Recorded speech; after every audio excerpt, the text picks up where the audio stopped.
Hi and welcome back. That solar eclipse was amazing. It wasn't just being able to see the sun disappear and then see the ring pop out. We had a lot of cloud coverage, so it wasn't too clear on my end, but some of the images out there are stunning. About an hour to 2 hours before the eclipse happened, everything got real hot real quick. And I mean real hot real quick. It was almost like we had two suns. And then things started cooling off just a little bit right before the eclipse started to happen. We had air conditioners going on everywhere. Then we had the total darkness, and then the eclipse ended. The next day, our weather, we had fog. We don't usually get fog here unless it's Thanksgiving. It was foggy. And then the next day, we had torrential rains. We had flooding in our area. We had flooding all over Texas.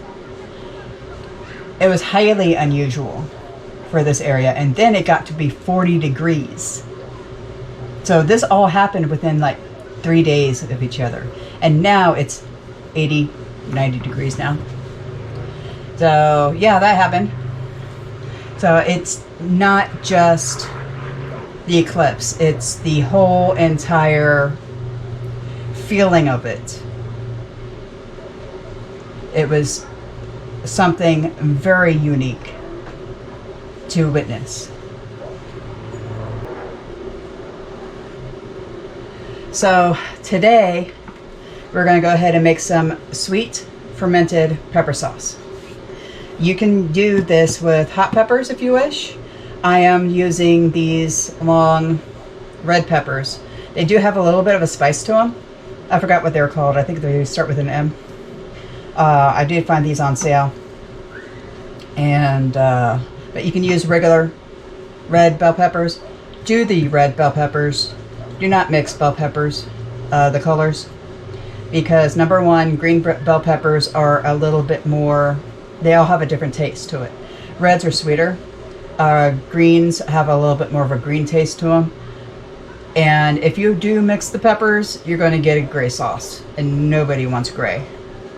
Unless you're into that, and I'm sorry. Here's what we're going to go ahead and do. We're going to go ahead and remove the cores. You can remove the seeds and the white pith. For fermenting, I really don't see any reason to. You can, removing the skins of these, you don't want to do. Not if you're fermenting. If you're making a roasted pepper sauce, okay, roast them, take the peels off, grind them up like I'm going to, and then add vinegar to it. That way it's pickled, but it's not fermented.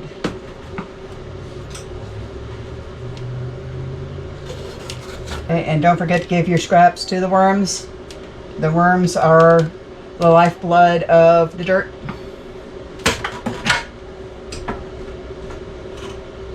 To this, I'm also going to add about a cup of onion. This is a large onion that has been cut in half. And I'm just using the rest of it up. You can also add garlic, but I like adding garlic to the food and then this on top.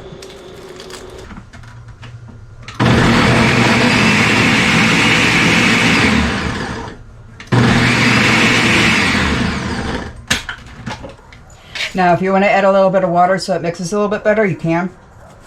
Don't use too much water though, because we are going to be fermenting. The more water you have in there, yes, the more volume, but the flavor is going to be a little bit more dulled.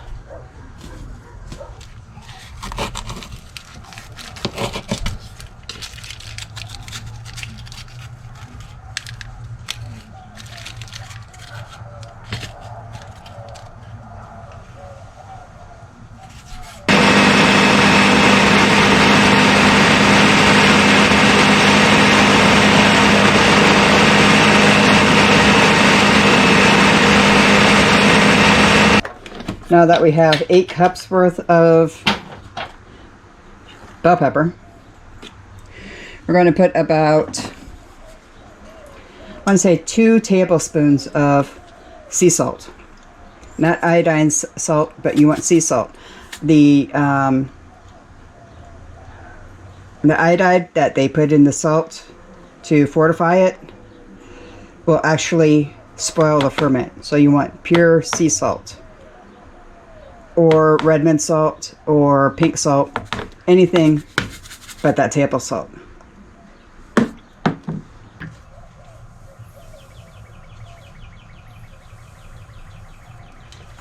And that took everything that was in there. I need to refill this.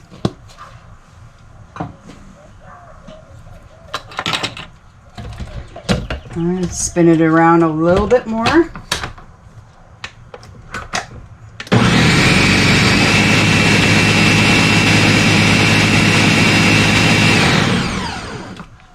Make it nice and mixed up. Now, if you want to, you can take your pH strips and take a reading now. That way you can monitor the pH as it ferments. Ideally, you want around 3.5 to 4 on the scale whenever it's done.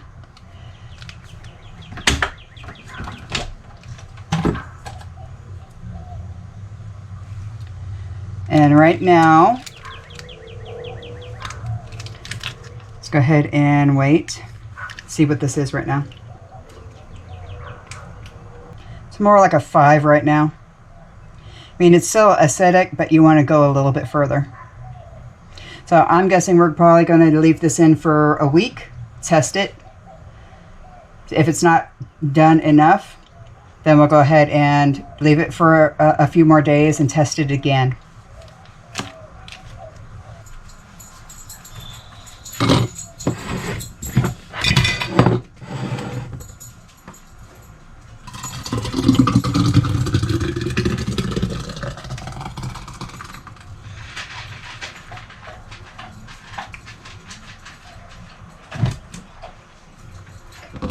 Okay, we're going to fill this all the way up.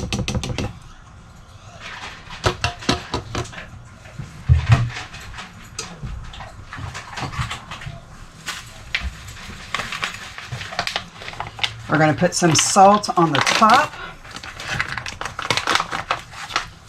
to make kind of a crust to prevent as much mold as possible.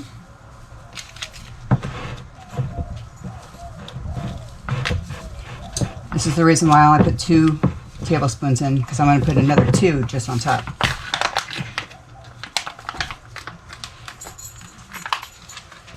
Take some cellophane or a lunch bag, cut it up and put it up top so it's as airtight as possible. You're not going to be able to get a weight on this because it'll just sink straight to the bottom. This is all liquid.